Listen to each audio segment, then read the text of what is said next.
O homem é completamente orgulhoso. Ele insiste em se colocar no centro da salvação, como se a salvação fosse um mérito. Nós sabemos que não há bem nenhum em nós, do qual nós possamos conquistar o favor de Deus. O favor de Deus é uma graça merecida, que nós possamos meditar acerca da sua soberana palavra e encontrarmos nele o nosso refúgio e a nossa segurança. Bom dia a todos, mais um dia que nós temos a oportunidade de clamar pelo nome do Senhor. Vamos meditar nas Sagradas Escrituras, nos 4 capítulos de hoje, do 2º capítulo de Isaías ao 5º, e vamos continuar no Sínodo de Dort. Nós encerraremos hoje o 1º capítulo com os erros e as refutações desses erros, do erro 4º ao 9º. Vamos para mais um dia que Deus nos conduza, que o Espírito Santo nos direcione ao entendimento e sabedoria da sua soberana palavra. Vamos para o erro número 4. Espero que vocês estejam compreendendo do que se trata. Eu recomendo a vocês que estejam presentes todos os dias. Ainda que você não consiga estar aqui todos os dias de manhã, que você possa pegar, ver no melhor momento, mas acompanhar todos os dias, porque daí você vai seguir uma linha de raciocínio, você vai conseguir ter pelo menos uma diretriz um pouco mais acertada. Ver de maneira espaçada, talvez faltará algumas questões que são essenciais para a edificação da sua vida. Então, tenha o máximo de constância possível. Imagina que você não vê uma série pulando capítulos. Naturalmente, você não conhece ninguém que viu uma série, ficou pulando capítulos e chega a determinadas conclusões. Ocorre que com as coisas de Deus nós não temos o mesmo zelo. Então, que você possa ser direcionado a compreender não apenas uma parte da palavra, mas toda a palavra. Lembre-se que a compreensão demanda do Espírito Santo, sim, mas nós temos a responsabilidade de lermos, de meditarmos, e que Deus possa direcionar cada um de nós de maneira sábia para a edificação da nossa vida e também para que possamos propagar o reino. Erro de número 4 do Sínodo de Dort, capítulo 1. Observe que essas palavras são bem sutis. A mentira, ela nunca vem de maneira completamente escancarada. Muitas pessoas são levadas ao engano justamente por conta dessas falsas argumentações. As falsas argumentações não são completamente repugnantes. Elas nos atraem por intermédio dos miseráveis desejos que nós temos, por intermédio de uma retórica, de uma argumentação que aparentemente é válida, mas se olharmos à luz das Sagradas Escrituras, facilmente nós repudiaremos. Como está aqui. O erro de número 4 diz: a eleição para a fé depende das seguintes condições. O homem deve fazer uso da luz da natureza do modo apropriado, deve ser piedoso, humilde, manso, qualificado para a vida eterna. Observe que nós vemos aqui o homem naturalmente como centro. O homem como o grande protagonista da salvação. Deus oferta uma salvação e se o homem aceitar, ele seria salvo. Isso é completamente repugnado pelas Sagradas Escrituras. Como eu já bem disse, todas as crenças partem desse pressuposto, à exceção da fé bíblica, à exceção do cristianismo, do protestantismo, da fé centrada nas Sagradas Escrituras, onde mostra todos os dias um homem como miserável, um homem como imerecedor dessa graça, sendo salvo justamente por méritos único e exclusivamente de Cristo, morrendo na cruz para nos resgatar. Essa é a causa da salvação, onde Ele é o centro de tudo. Nós somos, sim, objetos da sua salvação, mas isso não nos torna seres especiais. Nós somos seres repugnantes ainda e merecedores dessa graça. Talvez as pessoas não gostem de ouvir isso porque colocam ele à margem da vida. E nós deveríamos nos colocar dessa forma, porque nós sabemos que a nossa vida é um sopro. A gente está vivo Qualquer coisinha já tira a nossa vida, qualquer coisinha já tira a nossa paz. Imagina que tem pessoas que saem, vão descer a escada, caem, morrem. A pessoa está respirando, escrevendo alguma coisa, puf.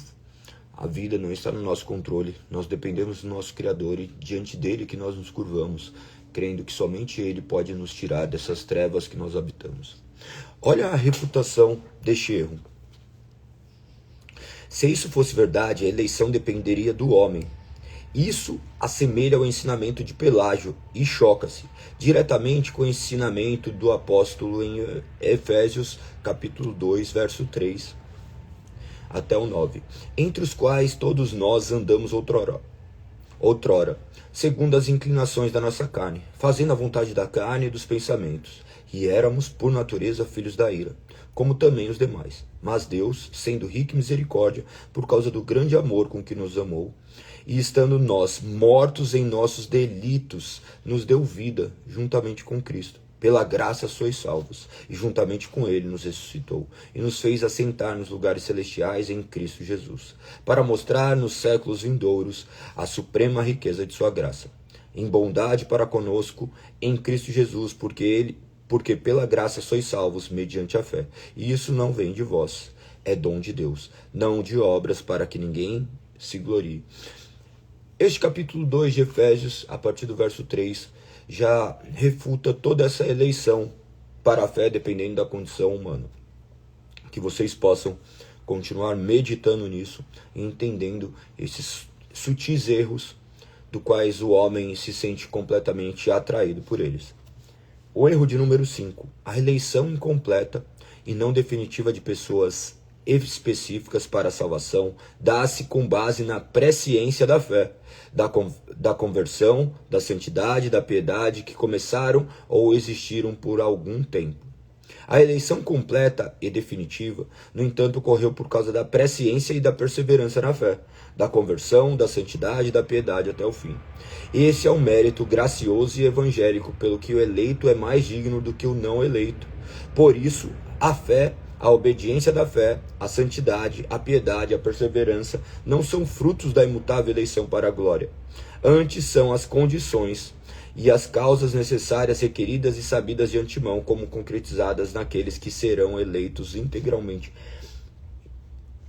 Esse erro aqui eu acho um completo absurdo. Qualquer pessoa em sã consciência, lendo as Sagradas Escrituras, sendo honesto com as suas avaliações, ele verá que todos esses atributos não partem da natureza humana, porque o homem é completamente pecador, o homem não consegue agir pela sua própria natureza de maneira boa. Ele necessita sim do favor divino, o movendo, o trazendo à existência. Nós vemos que coloca dessa forma, em determinada etapa deste erro que eu acabei de ler. Esse é o mérito gracioso e evangélico, pelo que o eleito é mais digno do que não eleito. Nós não somos mais dignos do que ninguém. Você não é mais digno do que aquela pessoa que cometeu milhares de atrocidades. Você só não fez isso porque as mãos de Deus refrearam o seu mal. O seu mal que é tão repugnante para Deus quanto qualquer mal que afete sua santidade. Imagina que nós estamos aqui, aparentemente por um erro completamente relevante. Nós olhamos dessa forma. Nós olhamos e falamos assim, não, mas por que viver essa amargura diante de comer apenas um fruto? Não se tratava de comer apenas um fruto. Se tratava sim de desobedecer a Deus. E todo ser humano nasce desobediente a Deus. Nós não vamos até Deus. Deus que escolheu vir até nós. Ele nos elegeu não porque tenhamos algum mérito, mas sim pelos méritos de Cristo Jesus, do qual escolheu salvar uma multidão incontável de pessoas, do quais nós não somos dignos nem merecedores disso. Se deu pela sua livre graça. A refutação aponta da seguinte forma: esse erro milita contra toda a Escritura, que constantemente nos incute o seguinte: a eleição é motivada não por obras, mas por aquele que chama. Romanos 9:11. Observe que ali, no erro, ele sempre aponta como condições necessárias e requeridas para que consiga enxergar para que consiga obter essa salvação, não somente enxergar, porque aquele que é eleito, naturalmente ele vai agir de maneira diferente, mas não por conta dos seus próprios méritos, e sim, ele não faz para ser salvo, mas ele faz porque ele é verdadeiramente salvo, e Deus os conduz a essa mudança de natureza, do qual os remonstrantes não enxergavam dessa forma. Eu no erro anterior, eu não mencionei acerca de Pelágio, né? Mas Pelágio, ele já havia sido refutado, ele que é o grande precursor dessas teorias, tá? Vamos continuar então do que se trata essa refutação. Diz ainda, a eleição é motivada não por obras, mas por aquele que chama, Romanos 9:11. Também diz em Atos 13:48, e creram todos os que haviam sido destinados para a vida eterna. Assim como nos escolheu nele antes da fundação do mundo para sermos santos e irrepreensíveis perante ele. Efésios 1:4. Não fostes vós que escolhestes a mim, pelo contrário, eu vos escolhi a vós outros. Em João 15:16. Se é pela graça, já não é pelas obras. Do contrário, a graça já não é graça. Romanos 11:6. Observe que se você pegar somente esses versos, mesmo com uma interpretação completamente desprovida de uma intelectualidade, de você não ter conhecimento profundo das línguas originais, o simples fato de você abrir as Sagradas Escrituras e ler em qualquer tradução, você naturalmente refutará todos esses apontamentos. E se você ler a Bíblia ainda de Gênesis a Apocalipse, você vai ver que o povo nunca se aproximou de Deus, a não ser quando o Espírito Santo penetra esse povo, muda, regenera e traz eles à vida. Não é eles que vão até Deus, e sim Deus que vem até eles. O último verso, 1 João, capítulo 4, verso 10, diz, nisso consiste o amor, não em que nós tenhamos amado a Deus, mas que Ele nos amou e enviou seu Filho como propiciação pelos nossos pecados. O erro de número 6 diz, é importante mencionar o que é propiciação, tá? Porque talvez vocês não compreendam do que se... Mas Ele nos amou e enviou seu Filho como propiciação pelos nossos pecados. Propiciação é uma oferta ou um sacrifício oferecido a uma divindade, tá? Normalmente aqui é tratado como expiação pelo pecado, por algum pecado. Da mesma forma que nós enxergamos que Cristo morrendo na cruz pela propiciação pelos nossos pecados. Ele era o cordeiro do qual era prefigurado antes no Antigo Testamento, por intermédio da lei, não só por intermédio da lei, mas antes mesmo da lei, no cordeiro que foi, no animal que foi morto como sacrifício para que fizesse vestes ao homem. Continuando, o sexto erro, erro de número 6. Nem toda eleição para salvação é imutável. Alguns dos eleitos podem e até mesmo perecem eternamente a despeito de qualquer decreto de Deus. Observe que aqui coloca o homem como o autor literalmente da salvação, onde Deus elegendo ainda o homem se perde. Deus conduzindo ainda o homem não faz aquilo que Deus determina. Completamente equivocado, e eu creio que até maligno esses apontamentos. Refutação. Este erro grosseiro torna Deus mutável, destrói a consolação que os crentes têm na firmeza da sua eleição e contradiz a Sagrada Escritura. O eleito não pode ser desviado. Mateus 24:24 diz, e a vontade de quem me enviou é esta, que nenhum eu perca de todos os que me deu. Observe que essas palavras já refutam todos esses apontamentos. João 6:36. Continua dizendo ainda, Romanos 8:30. E aos que predestinou, esse também chamou. E aos que chamou, a esses também justificou. E aos que justificou, a esses também glorificou.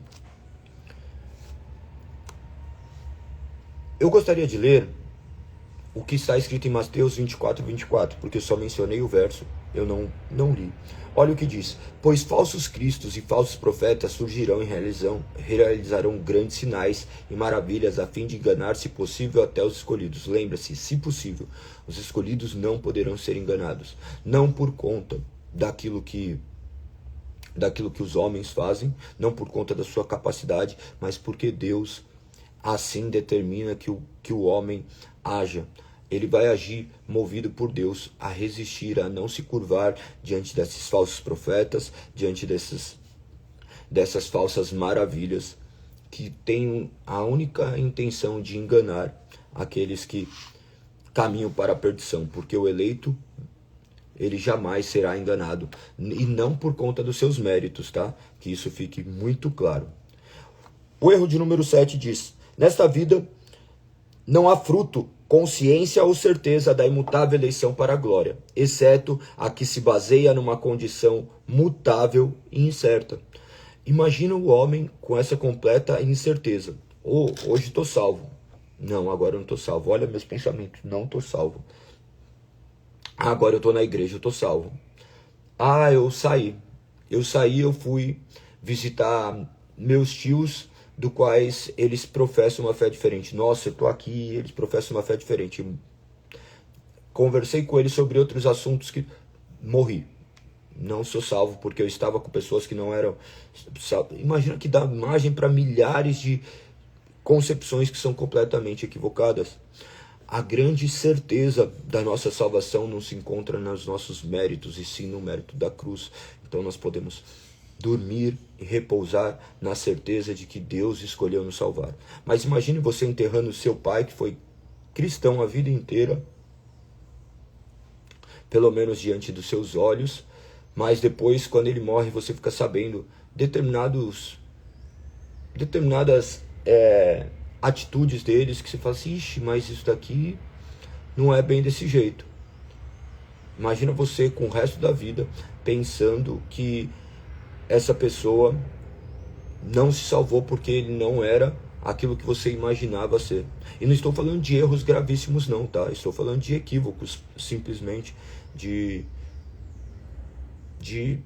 pecados que não deixam de ser pecados, mas pecados quanto mais você falar mal de alguém, você mentir, você ser glutão, pecados que são naturalmente aceitos, embora devam ser todos repugnados.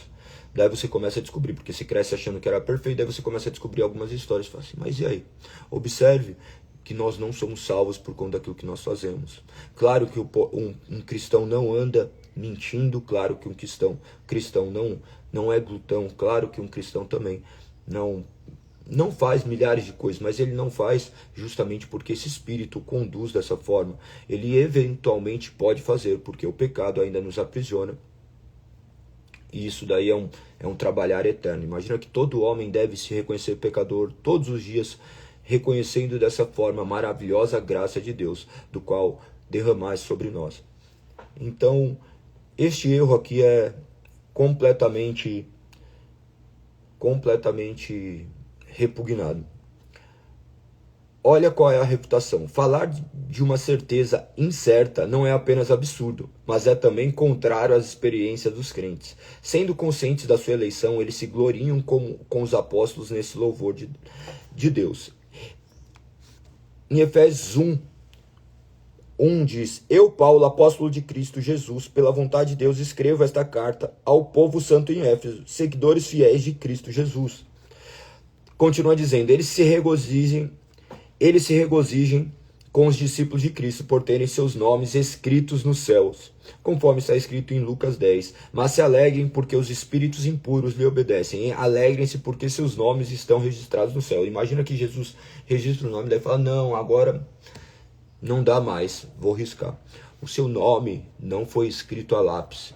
Seu nome não foi escrito por conta daquilo que você faz. Seu nome foi escrito no livro da vida por conta de Cristo, do qual aprovo escolher.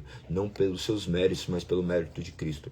E se Cristo verdadeiramente morreu por você, naturalmente, você terá essa segurança. A segurança de que você foi salvo, não pelas suas próprias forças, mas pela força do seu precioso sangue vertido na cruz do Calvário. Continua dizendo: e eles levantem a consciência da eleição contra os dardos inflamados do maligno, quando exclamam: quem intentará acusação contra os eleitos de Deus? É Deus quem os justifica, conforme está escrito em Romanos 8:33. Se você morresse hoje, para onde você iria? Essa é a pergunta que deve ser feita. Se você morresse agora, para onde você iria? E por que você iria para esse lugar? Desafio você a responder isso de maneira objetiva e clara, escrevendo aí. Escreva aí. Se você morresse hoje, para onde você iria e por que você iria? Escreva aí. Se você morresse agora, qual seria o seu destino? O destino eterno, tá? Não estou falando de coisas temporais, estou falando de eternidade. Talvez você não consiga nem responder essa pergunta. Se você talvez coloque que você iria para o céu por conta daquilo que você faz, você está atribuindo justamente a sua força. Olha, colocou ali, ó, só Deus sabe. Não é só Deus que sabe, Ele nos traz essa convicção por intermédio da sua palavra. Pamela, nós temos essa convicção não por conta dos nossos méritos, mas por conta dos méritos de Cristo. Nós iremos para a glória justamente por conta dos méritos de Cristo. Nós não atribuímos 0,01% a nós nessa salvação. A salvação se dá pelos méritos de Cristo. Simplesmente porque cremos que Cristo é nosso Redentor. Em Cristo nós encontramos a nossa salvação. E nós cremos não porque nós entendemos, mas porque Ele nos chamou por intermédio do Espírito Santo, nos convencendo de quem Ele é. Nós respondemos, nós o amamos porque antes Ele nos amou. Então nós temos a plena convicção de que nós habitaremos o céu, não por conta dos nossos méritos, mas por conta dos méritos em Cristo. Então, quando alguém te fizer essa pergunta, que você possa responder que você encontra a salvação somente em Cristo Jesus, que você será salvo para a honra e glória de Deus pelos méritos de Cristo Jesus, e não porque Ele encontrou algo bom em você. Deus não fica vasculhando as nossas vidas para ver se encontra algo bom em nós. Ele é a extrema bondade. Ele é a definição de bondade. O resto tudo é deturpação da bondade. Não existe algo bom que é mais ou menos bom. Deus é bom. Não existe algo perfeito que seja pouco perfeito. O perfeito já presume-se toda a perfeição. Aí a gente faz algumas diferenciações perfeito e perfeitíssimo, mas não vou entrar nessa questão. Mas a questão que quando você fala bom, por exemplo, Jesus é bom. Se Ele é bom, Ele não pode ser ruim. Naturalmente, por exclusão, por lógica. Observe que as pessoas olham e falam assim, Jesus, Ele não foi Deus. Se Ele não foi Deus, Ele deveria ser realmente vilipendiado, morto. Ele não deveria ser objeto de adoração, porque ninguém que se diz ser bom pode atribuir a si ser Deus sem ser Deus, porque um homem que atribui a si ser Deus sem ser Deus, naturalmente ele não é bom. Então observe que por uma simples análise lógica você já conseguiria refutar tudo isso. Então, que você tenha cada vez mais segurança da sua salvação, porque cada vez mais você enxerga em Cristo como seu único e suficiente Salvador. Claro que você enxerga não diante da sua capacidade intelectual, da sua capacidade visual, mas sim por conta da capacidade que o Espírito Santo infunde no seu coração, do qual ele troca o seu coração de carne, seu coração de pedra por um coração de carne. Ele tira as escamas dos seus olhos. Que você possa confiar única e exclusivamente em Cristo. Vamos para o penúltimo erro, onde diz: olha esse erro. Deus não decidiu simplesmente com base em sua justa vontade deixar nenhuma pessoa na queda de Adão e no estado comum de pecado e condenação. Nem decidiu preterir ninguém na concessão da graça necessária para a fé e conversão. Deus não decidiu simplesmente com base na sua justa vontade. Completamente errado. Deixar nenhuma pessoa na queda de Adão e no estado comum de pecado e condenação. Nem decidiu preterir ninguém na concessão da graça necessária para a fé e conversão. A salvação não partiu sobre o crivo de Deus, não partiu de uma decisão de Deus, mas sim de uma decisão do homem. Uma salvação antropocêntrica, onde o homem é o centro, onde é o homem. Então imagina que Deus está ali à mercê da vontade humana. Tudo que ocorre, ocorre por conta da vontade humana. Um completo erro. Olha o que diz a reputação. A Escritura, no entanto, declara: tem ele misericórdia de quem quer, e também endurece a quem lhe apraz. Romanos 9, verso 18. Na NVT, ele traz ainda de maneira muito mais clara esse verso. Diz assim: como podem ver, ele escolhe ter misericórdia de alguns e endurecer o coração de outros. Ponto.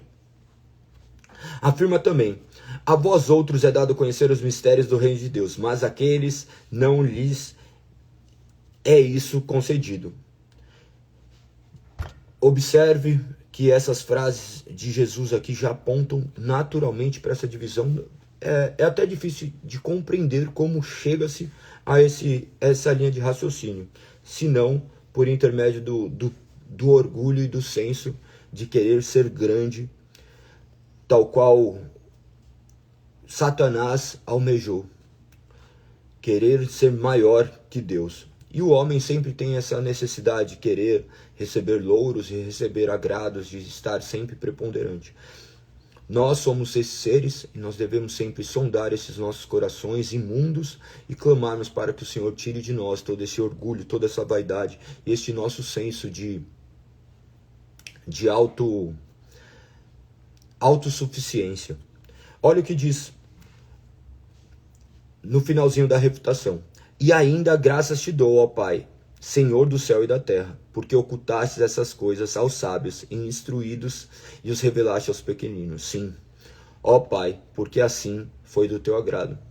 Observe que em todo momento na Sagrada Escritura já aponta para a vontade soberana de Deus. Então, esses erros deveriam ser facilmente refutados caso houvesse sim uma mínima leitura das Sagradas Escrituras, porque a leitura também nos lava. Nós somos lavados pela soberana palavra de Deus, iluminados pelo Divino Espírito Santo. E nós cremos que todos aqueles que estão cometendo esses erros, aqueles que porventura vivem ainda esses erros completamente nítidos, Deus terá misericórdia dessas vidas e em um determinado tempo seus olhos serão abertos e eles não mais viverão dessa forma, para a honra e glória do Senhor. Não se trata de uma mera vontade humana, não se trata de uma vontade livre do ser humano, mas sim de Deus infundir nesses corações a verdade, do qual lança fora todos os erros e mentiras que envergonham o teu soberano nome. O erro de número 9, o último erro diz: Deus envia o evangelho a um povo mais que a um outro, não meramente e somente por causa do bom propósito de sua vontade, mas por ser este melhor e mais digno que o outro, ao qual o evangelho não é comunicado. Isso daqui é uma vergonha. Isso é uma vergonha. Imagina que fala que Deus envia aqui evangelho a um povo mais que o outro, meramente e somente por causa do bom propósito, não meramente e somente por causa do bom propósito de sua vontade, mas porque este é melhor e mais digno que o outro. Imagina que este evangelho faz o homem completamente arrogante. Me fala o que você é melhor do que aquele homem que está ali hoje comendo lixo na rua, que acabou de cometer 3 assassinatos e depois vai lá e está comendo lixo na rua. O que você é melhor que ele? Em nada. Nós merecíamos também ter todas essas atrocidades, mas no entanto Deus, diante das suas mãos soberanas, nos guarda e nos protege.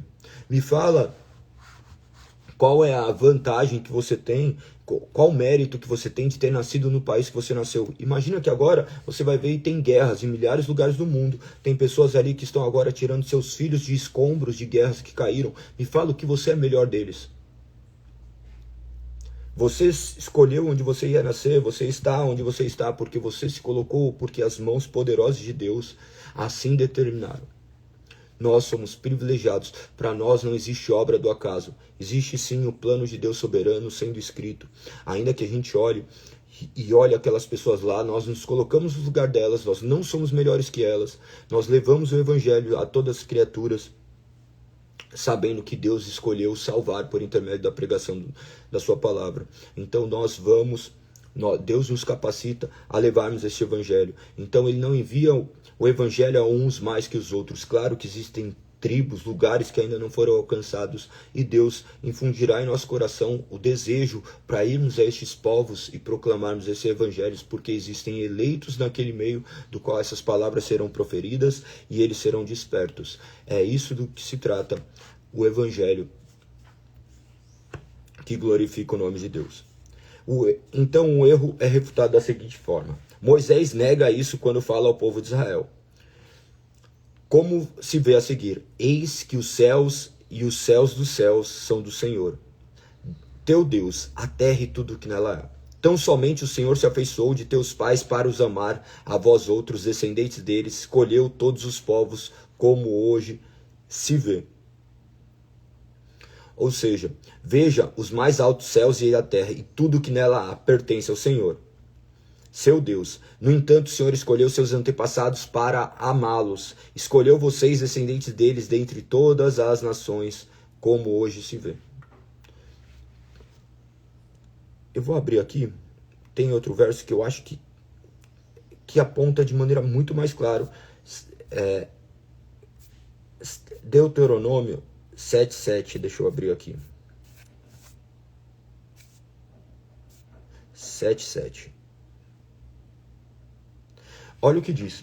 O Senhor não se afeiçoou a vocês, nem escolheu por serem mais numerosos que outras nações, pois vocês eram a menor de todas as nações. Antes foi simplesmente porque o Senhor os amou e foi fiel ao juramento que fez a seus antepassados. Por isso o Senhor os libertou com a mão forte da escravidão e da opressão do faraó, rei do Egito. Verso 9. Reconheça, portanto, que o Senhor, seu Deus, é de fato Deus. Ele é Deus fiel e cumpre por 1000 gerações sua aliança de amor com todos que amam e obedecem seus mandamentos. Nós vemos aqui então de maneira muito nítida Deus escolhendo não por conta de méritos, mas sim por conta da sua imensa misericórdia. Continua dizendo e terminando: e Cristo diz: ai de ti, Corazim, ai de ti, Betsaida, porque se em Tiro e em Sidom se tivessem operado os milagres que em vós se fizeram, há muitos que elas se teriam arrependido com pano de saco e cinza, conforme está escrito em Mateus 11:21. Que Deus lance fora todos os erros e que o nome dele seja glorificado. Amanhã nós iniciaremos o segundo capítulo do Sínodo dos Cânones de Dort. O título é justamente A Morte de Cristo e a Redenção do Homem. Nós teremos aqui 9 artigos e depois mais 7 rejeições de erro. Observe que primeiro ele traz os artigos, que são os balizadores, e depois aponta quais eram os erros dos quais eles estavam reivindicando. Lembra-se que esse sínodo ocorreu em 1618 e 19. Ele é mencionado esses 2 anos justamente porque transpassou de um ano para o outro devido a todas as sessões. Foram 154 sessões para chegar a essas conclusões. E essas conclusões que hoje nós podemos ver e ter as Sagradas Escrituras e olharmos o quão fiel a sua palavra é. Perfeito? Vamos para os nossos 4 capítulos de hoje. Esses 4 capítulos do qual retrata essas profecias de Isaías. Agora dá para ser um pouco mais direto. Nós abordamos o capítulo 1 de maneira integral. Que vocês agora possam ler de maneira meditativa. Qualquer dúvida, podem me chamar, mas saibam que tudo agora que está dizendo, vocês vão ter que ir lá depois ler os capítulos anteriores, nos seus devidos tempos para que vocês possam enxergar essas ligações. Mas tenha certeza também que o simples fato de vocês lerem, naturalmente vocês conseguirão compreender resquícios daquilo que vocês já viram e tem aí também gravado em seus corações. O capítulo 2, nós vamos ver assim o primeiro verso. Esta é uma visão que Isaías, filho de Amós, teve acerca de Judá e Jerusalém. Nos últimos dias, o monte da casa do Senhor será os mais altos de todos. Será elevado acima de todos os outros montes. E povos de todo o mundo irão até lá para adorar. Gente de muitas nações virá e dirá: venham, vamos subir o monte do Senhor, a casa do Deus de Jacó. Ali ele nos ensinará seus caminhos e neles andaremos. Pois a lei do Senhor sairá de Sião e sua palavra virá de Jerusalém. Verso 4. O Senhor será mediador entre os povos e resolverá os conflitos das nações. Observe do que se trata isso, vocês conseguirão enxergar Cristo como o grande resolutor de todos os conflitos de povos e nações. Agora não há mais judeu, gentil, não há homem e mulher. Ele resolveu todos esses conflitos. Agora existem aqueles que escutam a sua palavra e a obedecem, justamente por conta do seu imerecido amor que nos conduz a essa obediência.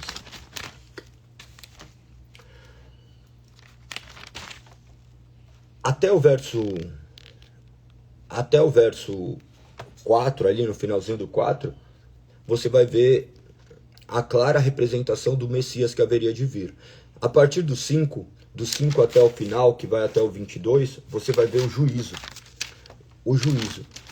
Olha o que diz no verso 6. Pois tu, Senhor, rejeitaste seu povo, os descendentes de Jacó, porque encheram a terra com práticas do Oriente e feiticeiros, como é costume dos filisteus. Sim, fizeram acordo com as nações estrangeiras. Daí vai manifestar. Sua terra está cheia de cavalos de guerra, seus carros de combates não têm fim. Sua terra está cheia de ídolos. Por isso agora serão humilhados e todos serão rebaixados, não os perdoes. Verso 11. O orgulho humano será rebaixado, a arrogância humana será humilhada. Somente o Senhor será exaltado naquele dia de julgamento.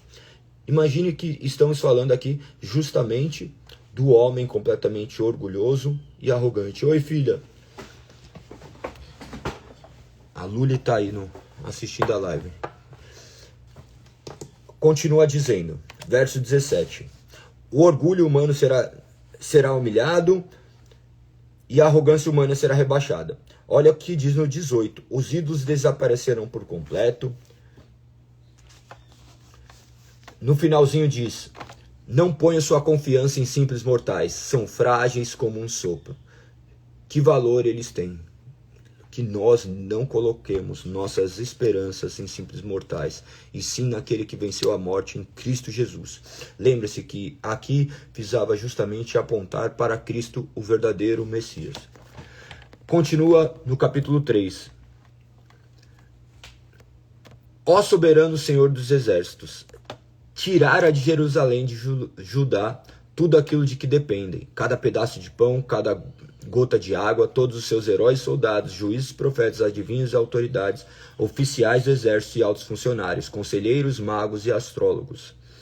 Observe o juízo de Deus.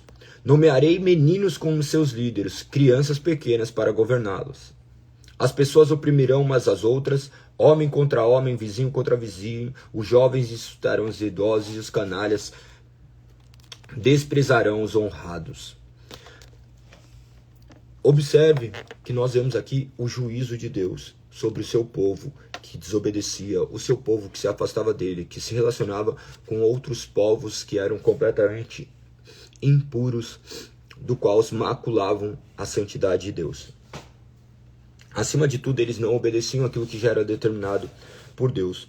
O homem sempre desobedecendo. Observe que antes eles eram conduzidos por uma lei, onde essa lei apontava o pecado. Agora nós somos conduzidos pela graça, e a graça é justamente esse poder que nos move a obedecermos de maneira do qual o nome dele é glorificado. Continua a partir do verso 9, olha o que diz. A expressão do rosto os denuncia. Exibem seu pecado como o povo de Sodoma. Nem sequer procuram escondê-lo. Estão perdidos. Trouxeram desgraça sobre si mesmo. Observe que a condenação do homem não se dá por conta da malignidade de Deus, mas sim diante da justiça de Deus, que há de condenar todos os seus opositores. No entanto, aqueles que estão em Cristo Jesus não mais serão condenados. Eles não serão condenados não por conta dos seus méritos, mas sim por conta de Cristo Jesus, que os purifica, redimindo-os na cruz, e o Espírito Santo trazendo essa maturidade por intermédio da santificação. Então, o capítulo 3 vai tratar mais ou menos sobre isso. Olha o verso 12 ainda. Líderes imaturos oprimem meu povo, mulheres o governam. Ó meu povo, seus líderes o enganam e o conduzem pelo caminho errado. Observe que ele estava falando justamente de um povo que era conduzido por pessoas que não eram aptas a conduzirem, onde ali eles estavam à mercê de todas as intempéries, de todas os contratempos do quais eles mesmos se colocaram. Nós vemos ali simplesmente uma resposta de Deus a essa desobediência. Verso 14. O Senhor se apresenta para pronunciar julgamento sobre as autoridades do povo e seus governantes. Vocês acabaram com Israel, meu vinhedo. O que roubaram dos pobres agora enche suas casas. Como ousam esmagar meu povo e esfregar o rosto dos pobres no pó? Quem exige uma resposta é o soberano Senhor dos Exércitos. Lembre-se que eles prestaram contas, nós prestaremos contas, por isso que nós devemos observar, sim, a maneira como nós agimos, como nós vivemos, e que isso deva refletir a honra e glória do Senhor. Nós não fazemos algo para sermos salvos, nós fazemos porque nós somos salvos. Nós entendemos e compreendemos aquilo que aconteceu na cruz do Calvário. Claro que também nós não atribuímos a nossa compreensão, a nossa intelectualidade, ou porque somos melhores, mas sim porque aprove Deus nos salvar e manifestar essa grandiosa salvação por intermédio do teu divino Espírito Santo. Tudo é obra do Espírito Santo. Do verso 16 em diante vocês vão ver as advertências. Verso 24 diz: em vez de exalar perfume agradável, ela terá mau cheiro. Usará cordas como cinto e perderá todo o seu lindo cabelo. Vestirá pano de saco em vez de roupas finas. A vergonha tomará lugar da sua beleza. Os homens da cidade serão mortos à espada e seus guerreiros morrerão na batalha. Os portões de Sião chorarão e se lamentarão. A cidade será como uma mulher devastada, encolhida no chão. Observe que ele está falando da bela Sião, que era arrogante e estica o pescoço elegante. Ele traz, por intermédio dessas palavras, ele já estava manifestando juízo. Imagina que aquelas pessoas ouviam aquilo e ainda assim persistiam em caminhar de maneira completamente contrária à vontade de Deus. Galego, mas se eles mudassem o caminho, eles conseguiriam mudar por si só. Sempre foi a graça de Deus, sempre foi o favor de Deus, fazendo com que o homem pudesse obedecer. Naturalmente o homem é desobediente a Deus, naturalmente. Nós vemos que sempre existiram os remanescentes por conta dessa obra divina do qual conduz o homem a viver aquilo que ele não consegue viver sozinho. Capítulo de número 4. Naquele dia restarão poucos homens, que 7 mulheres brigarão por um só e dirão: deixe que todas nós nos casemos com você, providenciaremos nossa comida e nossas roupas, só queremos seu sobrenome, para que não zombe a nós. Aqui vem a promessa de restauração no capítulo 4, que aponta justamente para Cristo. Naquele dia, porém, o renovo do Senhor será belo e glorioso. O fruto da terra será o orgulho e esplendor de todos que sobreviverem em Israel. Todos que restarem em Sião serão um povo santo, aqueles que permanecerem em Jerusalém e estiverem registrados entre os vivos. O Senhor lavará a imundície da bela Sião, removerá Jerusalém as manchas de sangue, com manchas de sangue, com o quente sopro de julgamento abrasador.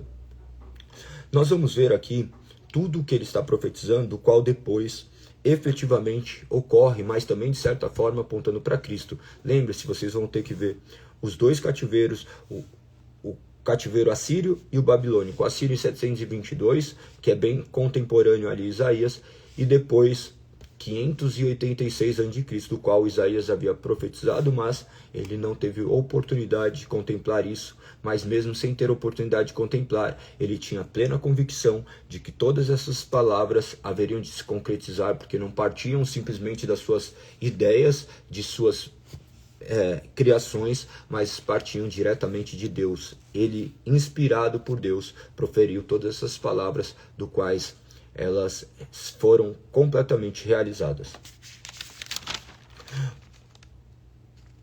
O capítulo 5, último capítulo de hoje, diz da seguinte forma: o cântico sobre o vinhedo do Senhor. Olha aqui, é muito belo, tá? É muito belo. E no começo, mas depois também traz a questão de julgamentos. Agora cantarei a meu amado uma canção sobre seu vinhedo. Meu amado tinha um vinhedo numa colina muito fértil. Ele arou a terra, tirou as pedras e plantou as melhores videiras. No meio do vinhedo construiu uma torre de vigia, junto às rochas fez um tanque de prensar. Então esperou pela colheita de uvas doces, mas o vinhedo só produziu uvas amargas. Nós vamos ver depois Cristo fazendo milhares de analogias ao reino de Deus, manifestando de maneira análoga a esse vinhedo. Olha o que diz a partir do verso 3. Agora, habitantes de Jerusalém e Judá, julguem entre mim e meu vinhedo. O que mais poderia ter feito por meu vinhedo, que já fiz? Porque quando esperava as uvas doces, eles produziam uvas amargas. Agora lhes digo, o que farei com meu vinhedo? Removerei suas cercas e deixarei que seja destruído. Derrubarei seus muros e deixarei que seja pisoteado. Farei dele um lugar desolado, onde as videiras não são podadas e a terra não é carpinada. Um lugar cheio de espinhos e mato. Darei ordens às nuvens para que derramem a chuva sobre ele, para que não derrame a chuva sobre ele. Observe, darei ordem às nuvens. Deus soberano, criador de todas as coisas, ele não faz nada, não acontece nada que seja contrário à sua vontade. Nós estamos falando aqui de nuvens de chuvas. Ele dá ordem a todo o cosmos. Um átomo está no seu controle. Nada está fora da sua soberania divina. Nada em todo o cosmos, em toda a criação, está fora do seu imenso controle. Então você olha, choveu. Não é porque você orou demais, tá? É porque Deus quis assim. Mas aconteceu tal coisa. Aconteceu conforme a vontade de Deus. Mas acontecem coisas horríveis. As coisas horríveis que acontecem são da perspectiva humana, mas do ponto de vista divino, todas as coisas contribuirão para o bem daqueles que amam a Deus.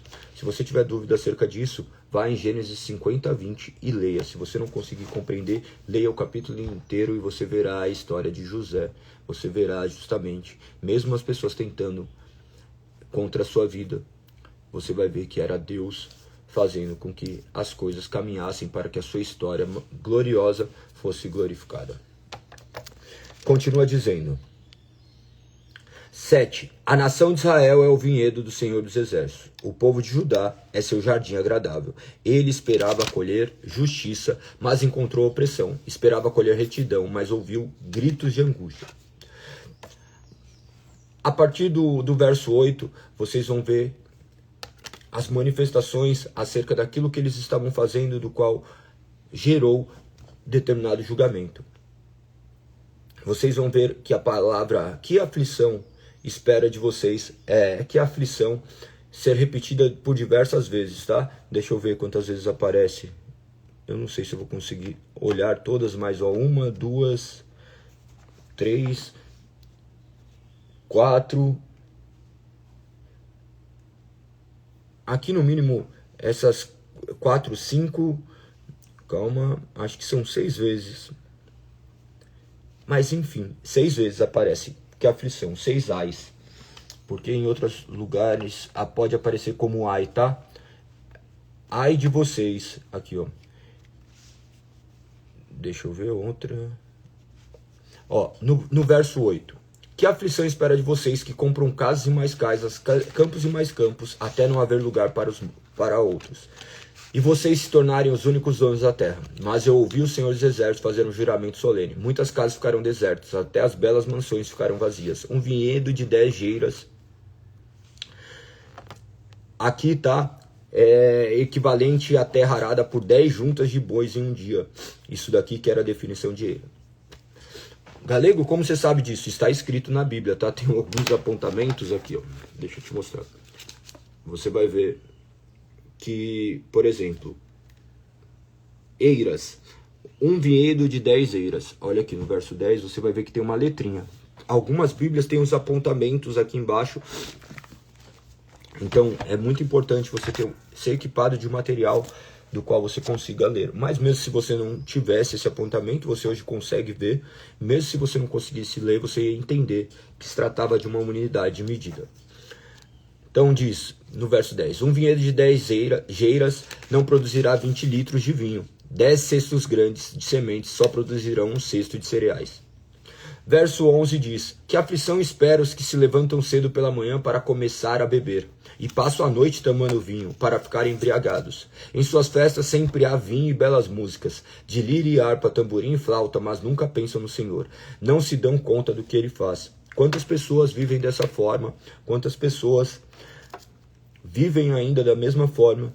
Lembre-se que o julgamento de Deus, ele se estende por toda a eternidade. Nós estamos sim debaixo da graça do Senhor, mas ainda assim Ele continua sendo um Deus justo. Que você possa neste momento se arrepender, ver se talvez você é um desses que vive de maneira completamente desregrada, envergonhando o nome do Senhor, pedir para que Ele transforme a sua mente, o seu coração, que você possa se arrepender e crer que somente nele você encontrará salvação. A partir do verso 13 diz, por isso meu povo irá para o exílio, num lugar distante, pois não me conhece. Os nobres morrerão de fome e a multidão morrerá de sede. A sepultura saliva de ansiedade, com a boca bem aberta. Os mais importantes e os mais simples, e toda a multidão embriagada serão devorados. A multidão será abatida, o povo será rebaixado. Até os arrogantes baixarão o olhar em humilhação. Verso 16. O Senhor dos Exércitos, porém, será exaltado em sua justiça. A santidade de Deus será demonstrada em sua retidão. Naquele dia, os cordeiros encontrarão bons pastos, e as ovelhas gordas e os cabritos comerão entre as ruínas. Verso 18. Mais um. Que aflição espera os que arrastam sua perversidade com cordas feitas de mentiras, que arrastam atrás de si o pecado, com que puxam uma carroça. Zombam de Deus e dizem, anda logo, toma uma providência. Queremos ver o que és capaz de fazer. Que o Santo de Israel realize seu plano, pois queremos saber o que é. Que aflição espera os que chamam o mal de bem e o bem de mal. Vocês estão observando esses apontamentos? Esses apontamentos nos remetem a palavras que foram proferidas no passado, mas que ainda ecoam no tempo presente.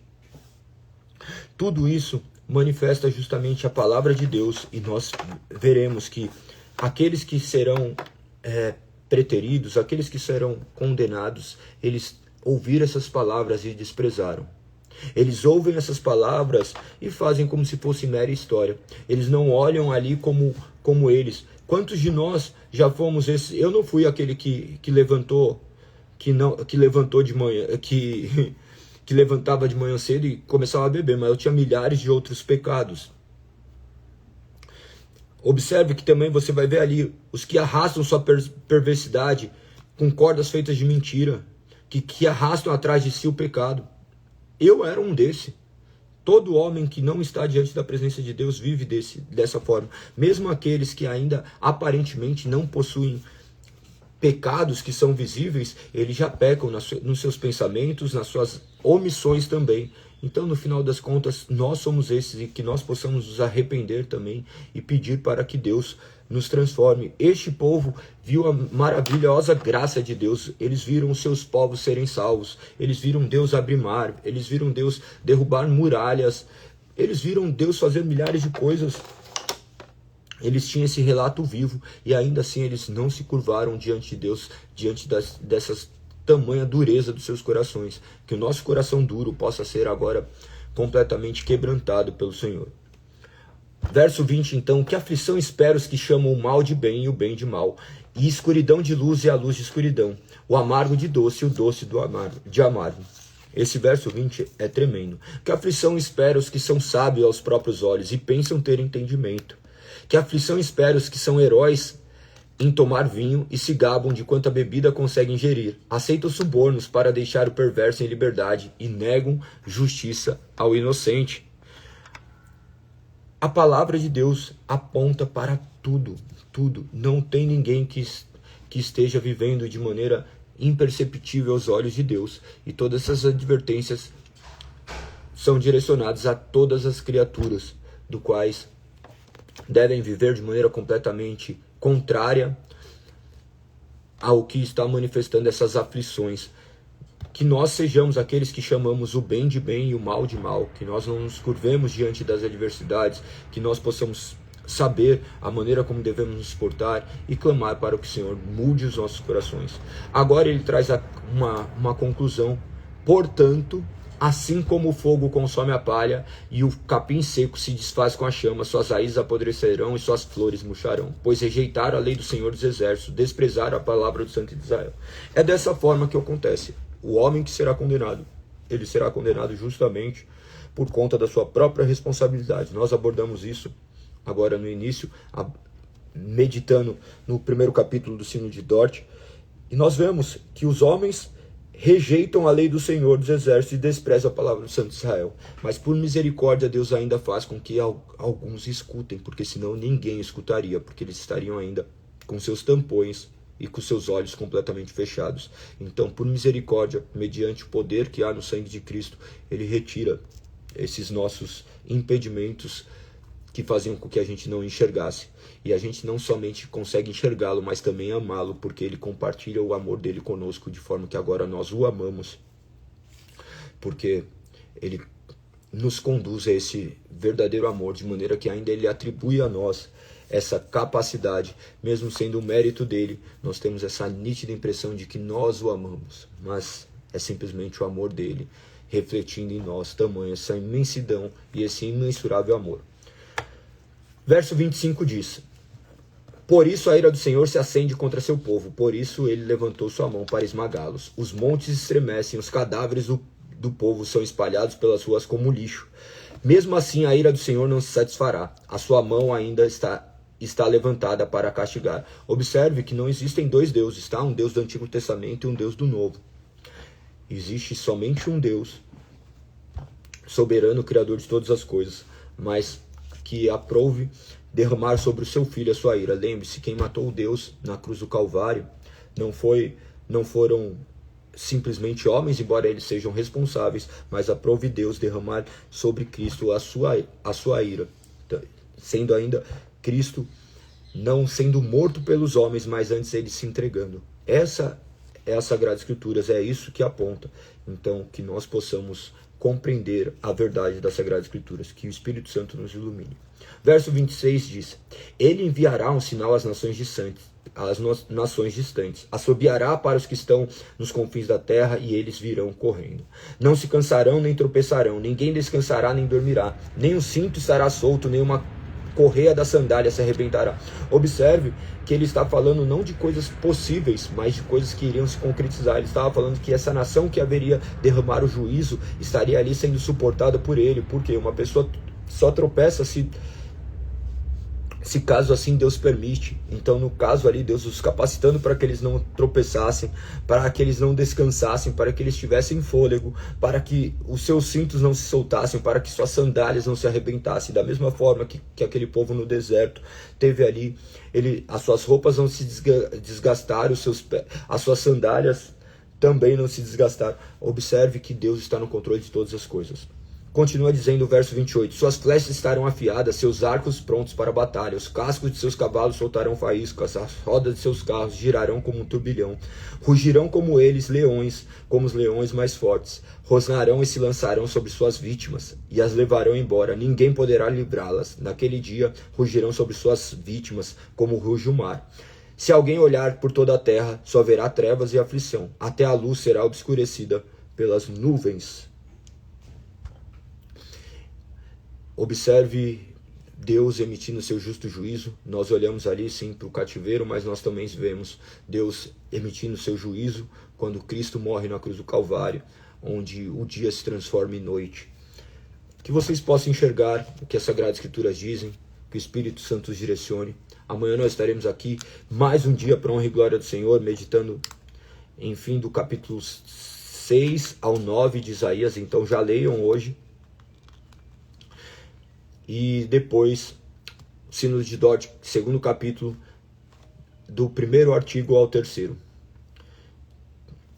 É isso. Que o Senhor o guarde, que você se lembre que hoje é o dia que nós nos reunimos para cultuar o Senhor. Hoje é o dia que nós trazemos a nossa lembrança que Jesus ressuscitou e vive eternamente, que seu Santo Espírito nos conduza até Ele, que você possa se lembrar do sacrifício da cruz, que você possa se lembrar que Ele venceu a morte, que você é salvo por conta do seu sangue vertido na cruz do madeiro. Não porque você merece, mas porque Ele escolheu te amar. Convido vocês também a estarem conosco hoje na Avenida dos Bandeirantes, 1440, Vila Olímpia, às 9h30, para cultuarmos ao Senhor. Que o Senhor os guie, os abençoe, que vocês estejam aqui constantemente. Amanhã, 5h59 da manhã. Imagine que nós priorizamos muitas coisas na nossa vida, mas não priorizamos as coisas de Deus. Por vezes nós falamos que amamos a Deus, mas sequer conhecemos a Deus. Nós conhecemos um Deus meramente imaginativo, onde nós não temos relacionamento com Ele, nós não lemos a Sua palavra, nós não temos momento de comunhão. No final das contas, talvez nós estaremos andando justamente por um engano, porque nós olhamos simplesmente aquilo que nos beneficia e não olhamos para Deus como o nosso eterno Senhor e Salvador. Então que você possa se curvar diante das Sagradas Escrituras e buscar cada dia mais o conhecimento das Sagradas Escrituras para que possa glorificar Deus através da sua vida. Peça a capacitação do Espírito Santo, peça para que o Espírito Santo te ilumine e te direcione, e tenho certeza que assim Ele fará. Que seu dia seja abençoado, tamo junto, até amanhã, se assim Deus permitir. Não se esqueçam de comentar e compartilhar com o máximo de pessoas para que essa publicação chegue a mais vidas. Um beijo no coração, fui!